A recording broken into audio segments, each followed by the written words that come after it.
in my head I was very sure कि भी MBA करना है तो I have to go to IIM only. नहीं होता तो I don't know what would have happened. If you're not from IIM, you really don't talk about your college degree, right? So I started around 12 or 13, but it included a house in Mumbai. Nice. You win. So in 2020, I had my internship and that offer got revoked. I posted on LinkedIn saying this and this has happened, and within a few hours, I had hundreds of alums coming to the post, and I had a bunch of offers already in a couple of days. Even the network that we make, right? That network is also more or less where I am. They're not at that level where I am A or a B guy can be. मेरा college इतना भी खराब नहीं है. So the question is perception of IIM and non-IIM folks in the workplace. You come out of college on front foot, right? It's not like you are having any sort of imposter syndrome या have to make it big. It's like मैंने बना लिया है. अब मेरे को बस जाके काम करना है, and at that time you're on top of the world. Right. It also in a way adds to the confidence, right? Like I'm on a career break right now. No one like it's okay. I can be on a career break for 6 more months. Nothing will change in my life. Probably another person who does not have this same access saying कि यार 6 महीने बाद when I decide ना I can still reach out to 10 people and figure out a job for myself. May not pay the same, but at least I'll get a decent job. That security, if you don't have it, automatically starts changing the way you look at career decisions, growth decisions. And to add to that, it's believed that people have done their hard work at that time, not that others haven't. So guy must be ready for that, even in the corporates. I wish that were true. but yeah, I mean, see, the perception is always that, pedigree brings you a certain baseline quality. Correct. Which probably is there in a non-IIM, but you will have to take the effort to establish it. Exactly. So instead, bana I'm getting, good talent, which I can bet on. Correct. So let's go ahead. But honestly, like that perception only stays till that CV until you hire. It's almost like saying that if you're not from IIM, you really don't talk about your college degree, right? Unless you're like an FMS or, ISB. Beyond that, it really doesn't matter. Yep. I graduated in 2021. So in 2020, we had to intern, right, after the first year. So I had my internship, and because of COVID, that offer got revoked. I posted on LinkedIn saying this and this has happened, and we'll be looking for opportunities. And I think within a few hours, I had hundreds of alums coming to the post and personally messaging me saying that, don't worry, we can offer you. And I had a bunch of offers already in a couple of days. Oh, that's amazing. I wish I'd heard this before I chose my college, because I was in the travel industry, so I had a 50% pay cut. Then that 50% pay cut almost became a norm. Then you got the year increment. So you go ahead, then you come back. Do non-IIM folks also have any perception of IIM people being like stuck up and like, oh, they are in their own world? I'm just asking. I can imagine like that also being true. It is what it is, right? IIMs have this sort of glow to it. So I've seen teams getting created where it's a IIM Bangalore club. And this was my first job, right? So there was 2 years of MBA, and before that I'd given CAT. So I'd given CAT, I'd given the same exam that everyone else has given, and I had not managed to get through. So that was quite fresh in my mind that, the rest of the team has done something which I have not been able to do. No salaries are transparent, right? So you end up sort of knowing where everyone else is, So I did give it sort of a little extra in the initial years to sort of catch up. And not only at workplace, even outside that. I remember a couple of years back, I was trying to get some sort of funding for, I will not call it a startup, but something that I am involved in. I used to reach to that network because I know someone who knows someone and who knows someone. Wow. For me, it's a long route.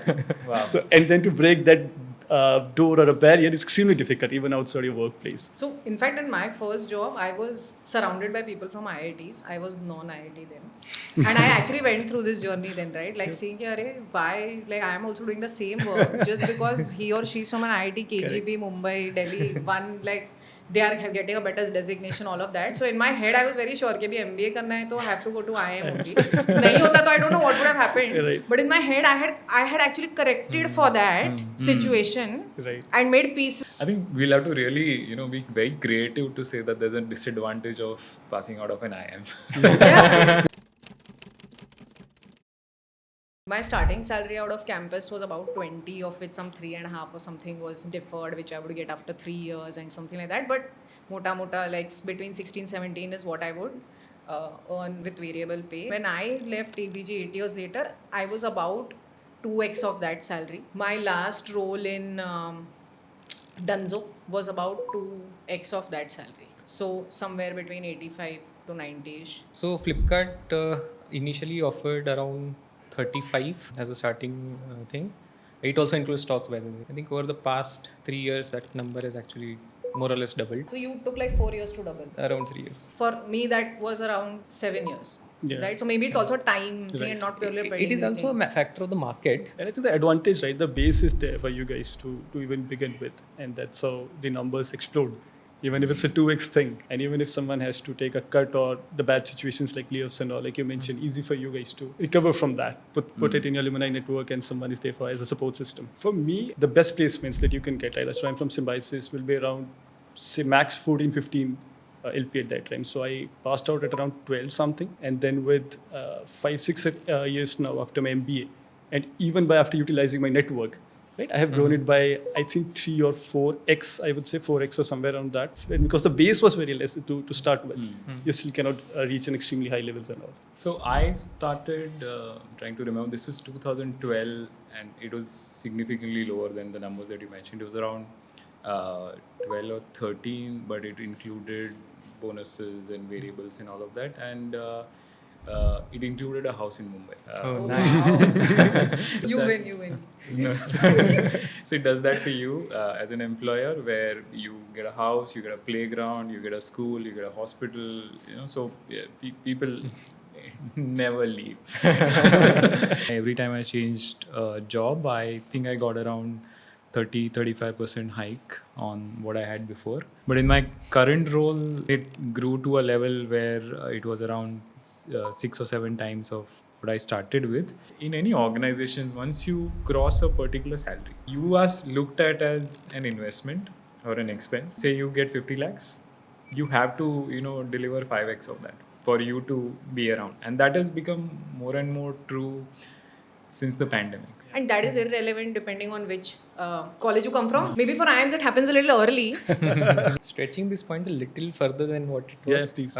You think after 12 years of experience, things have evened out for, let's say, a guy who has started from IIM and others? My point of view will be a little different from everyone else's. I am 40, right? So things change in terms of what do you want, what do you count as success, right? So, and I had a baby recently. My priority is to find a job which lets me witness his initial years Yeah. Yep. in the best possible. Right. I think this is my peak happiness level. I don't see me creating my own startup or raising more money making me more happier than this, right? I don't know if I helped you or confused you further, but No, but I think that's a very interesting thing. So I'll tell you, we recently and very similarly, we went to campus in December for our 10-year reunion. And we had also gone to campus in our 5-year reunion. Just the difference in how you interact with your peers in a 5-year reunion, where people are still like, oh, where are you from? To which company, what designation, what pay? Like everyone is in different life stages. But when we met in December, probably 10 years and one pandemic later,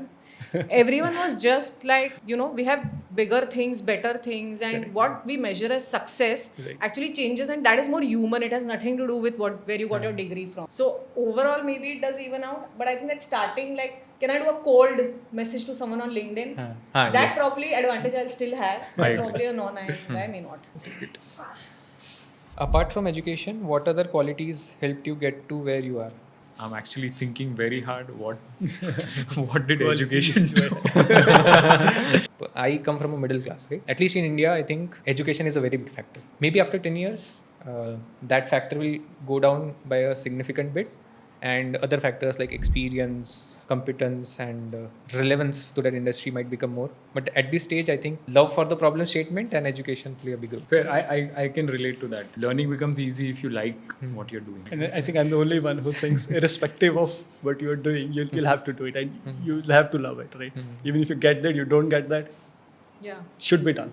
The ability or the attitude to take risks for me has only grown as my career or my years have actually progressed, which I think comes from both pedigree, comes from credibility, and actually I honestly think that it also comes from the kind of person you are. I mean, I have enough and more friends who are from IIMs, probably hate their jobs, have enough financial security than I do, but will not take a break. Yeah. In my opinion, risk is a factor of privilege. And when I say privilege, not necessarily generational wealth, right? Yeah. For example, my wife works, and we didn't have any dependencies, so it's never going to be a scenario of that. Arey baap re, no job, then you can't eat or. That's a privilege that All of us none of us can Deny. Deny. The way I look at risks is more from a function of where the market is moving, where the challenging problems are, rather than a function of other external factors. Right? Given whatever background that I have, it gives me flexibility to choose those problems. Nice. I love the answer. Sorry, just adding to it, right? It's just not about switching jobs or that is at risk. Where you're working, what industry you're working is also essentially at risk. And something happened to me. So when I was with Jet Airways closed down. And I was actually out of a job for some time. When I went through that phase, I realized that this is not as bad as I thought it would. as I thought it would be, right? As in, it was okay. And what helps me on the other side is that me, my wife, my parents, we've always been very, very frugal in everything. We consciously not bought a house. We got our first car after both of us had worked for almost 10 years. So, we've delayed all of those purchases to build in that financial freedom. Similarly, not bought a house, car 2-3 years back. तभी I'm saying that I can sit without Correct. job for 6 months because hey नहीं कुछ expense rent छोड़ के. Essentially, I think that is something that I wish someone had told me 10 years back when I graduated. कि भाई from day one, just start planning your finances better. I was lucky in that sense. I started at like my first paycheck. Cool. I think is our question. आपका रहेगा ना आपके side से. Good. I think we have a few. Non-IIMs are behind. Where do you invest? What are your financial goals? I think 75-80% of it is in equity. I have around 6 months of expenses which are liquid. Yeah, so that's the split I have. And there's actually a funny story. I don't know. Maybe I should tell you is that because I'm pretty bad at finance, saying it out loud. My strategy of investing was looking at things that I see. So I was unwell one day and I was given a tablet. So it was, I think, Azithral and then Vicoril. And I looked at both of them were being manufactured by the same company. Then I went to a few medical stores and said that is Vicoril. He said, this is the best. This is the medicine that everyone takes. So I went ahead and invested. So that's the stock which is now, really multi. So that's how I really haven't looked at technicals per se. I've looked at companies that I want to own a piece of, and then that's how I invested. For me, around 70% of my portfolio is in equity with mutual fund as an instrument that I use. I think 10 to 15% will be bonds and FDs, and the rest I keep it as a buffer for emergency cash and other things. Okay, so for me, split is again 75-80% equity, but again mutual funds. Right. 20% debt. I mean, financial goal wise, I honestly don't want to work in a corporate life for too much time. At some point, wanting to be able to work purely for joy. That number to me is 3x of what I have today. But so at some point, I will reach it, I hope. So my split is 80% equity and then 20 debt. I think for me, goal is again to be financially free and keep on working. I have a number in my mind. For me, it's like almost there. Let's see, 2 months, 3 months, or whatever time it takes, depending on the markets. I think from a financial goal point of view, my outlook has again changed recently. This I've seen a lot of times, right? Yeah. You talk to a new father, new mother, their outlook completely changes for life and other things also, right? Significantly. You probably haven't heard what I'm going to say next. But what I realize is that, I'm from a very small town in North Karnataka. All of my family is there. So my goal is to, move out of the city, go back. I'll have to probably, take on a different kind of a profile. But I would want to go back to, to my hometown and stay there. And would want him to grow up there. Yeah, same. I don't want to set. So when I say work for joy, that joy does not involve any metro city in India today. So it has to be somewhere else. Like 8-10 years ago, there was this aspiration of everyone having, कि Bandra में घर होगा, सिर्फ से. That is my goal. Now everyone is like, yeah, I want to go to a tier 3 town and have a big house. Yeah. Right. See, that just changes the way then you start thinking of how you want to manage your money also, right? What impact does your degree have after 5 years of experience? You can answer. You want I have a total of 6 years of experience. Just to officially clear that. But after IIM, yes, 3 years. Maybe you guys are the best people to answer them. The last job that I applied in, like a filled an online form and applied for a job, was in 2016, and after that I switched 3 jobs. So what the point I'm trying to make is that after that it's your what the work that you've done, the people that you worked with, the references that you get. So it stops becoming I would not say stop, but it stops becoming a deterrent. From my perspective, it not only gave me a great professional path, I also think an MBA taught me a lot of life lessons, honestly. Right. Like resilience, like dealing with pressure, building networks with people whom you don't really meet on a day-to-day basis. I also, by the way, think that the degree also has an edge, by the way, Yeah. like pedigree. Specifically, which I found a lot of value in was the network of women IIMs, women at IIMs. You know, at a certain age or like 30, 35 ke beech mein, a lot of non-IIM women, and I'm not generalizing this, but it becomes harder because they also have lesser of aspirational or inspirational role models to look at. I just feel like I have, like anytime I look around, I have someone who's like 20 years older, a graduate from IIM Calcutta, who is like, her daughter is now my age probably, but is living like life amazingly, right? So I have aspirations and inspirations in terms of role models, which probably people who don't have this pedigree don't have access to. So I just wanted to rephrase the question a little bit. Is it also a function of doing an MBA versus not doing an MBA? If I see a typical career roadmap for someone passing out from engineering college, not a tier 1 thing, but a okayish college, they go to IT service industry, right? In fees and TCSs of the world. If a person stays in a technical world, right, their career mostly kind of ends when they are in 40, 42s, right? Now with an MBA, what they can do is after 3 to 4 years, go to some managerial role and not a core tech kind of a company, in fee TCS kind of a company, and then probably add a decade to their career, maybe in a sales role, right, in a leadership role, or that sort of a place. So I think that way someone asks me, is it worth it even today? I definitely say yes. So from a industry point of view, right, as I cannot think of an industry where an MBA would not help. I have a actually point of view here. In the roles which have matured, let's say marketing, sales, even product has become matured in the last decade or so, right? Their MBA degrees and so-called other degrees which are relevant to that role will matter. But as we see more and more people, like a bunch of us also, are hired by startups for more generic roles, right? Where you have to wear different hats, do different things, and get stuff done, right? In those situations, I feel if you as a person are coachable, you come with a learning attitude, you can still make it in those roles. Then MBA or not does not matter much. As long as somebody is going to take a bet on you and you are going to come true on that bet, those questions become irrelevant. We've bridged the IIM non-IIM gap. Thank you for watching and supporting our channel.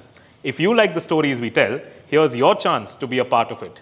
If you or anybody you know has an interesting financial journey to share, then please fill the form in the pinned comment below and we'll get in touch with you.